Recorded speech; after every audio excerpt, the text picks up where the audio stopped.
പല ഫ്രണ്ട്സും കാണും, പല ചതിക്കുഴിയിൽ നമ്മളെ കൊണ്ടുപോകുന്നതും. അപ്പോൾ നമ്മൾ ബുദ്ധിപരമായിട്ട് ചിന്തിക്കുക, ഒരു പ്രാവശ്യം നമുക്ക് അബദ്ധം പറ്റി കഴിയുമ്പം അത് തെറ്റാണ്, അത് നെഗറ്റീവാണ്, അവിടോട്ട് പോകരുത്, ഇല്ലെങ്കിൽ ഇത് ചെയ്യരുതെന്ന് നമുക്ക് ദൈവം തന്ന ആ ബുദ്ധി ഉപയോഗിച്ച് നമ്മൾ മനസ്സിലാക്കുക. ഇതുപോലെ ഉള്ള ഫ്രണ്ട്സിനെയൊക്കെ നമ്മൾ അകറ്റി നിർത്താനായിട്ടും പ്രത്യേകം ശ്രദ്ധിക്കുക.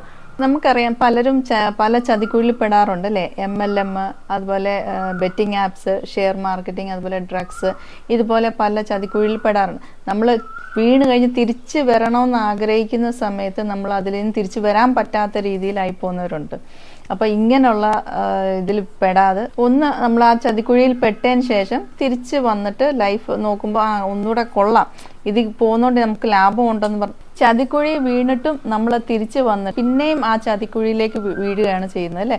പക്ഷെ അങ്ങനെ പോകാതെ നമ്മൾ ചതിയാന്ന് അറിഞ്ഞിട്ട് നമ്മൾ അത് മാറി നമ്മൾ ലൈഫ് മുമ്പോട്ട് കൊണ്ടുപോയി നമ്മൾ ചതിയിലോട്ട് വീഴാതെ നമ്മൾ ഒരു പ്രാവശ്യം നമ്മൾ അറിയാം പലരും ഈ ഒരു സിറ്റുവേഷനിൽ മൾട്ടിപ്പിൾ ടൈംസ് നമ്മൾ ഇങ്ങനെയുള്ള ചതിക്കുഴിയിൽ പെട്ടിട്ടുണ്ട് അല്ലേ. അപ്പോൾ ഒരു പ്രാവശ്യമെങ്കിലും നമ്മൾക്ക് ഇത് ചതിയാന്ന് അറിഞ്ഞു കഴിയുവാണെങ്കിൽ നമ്മൾ അതിൽ നിന്ന് മാറാനായിട്ട് ശ്രമിക്കുക. Be happy for ever.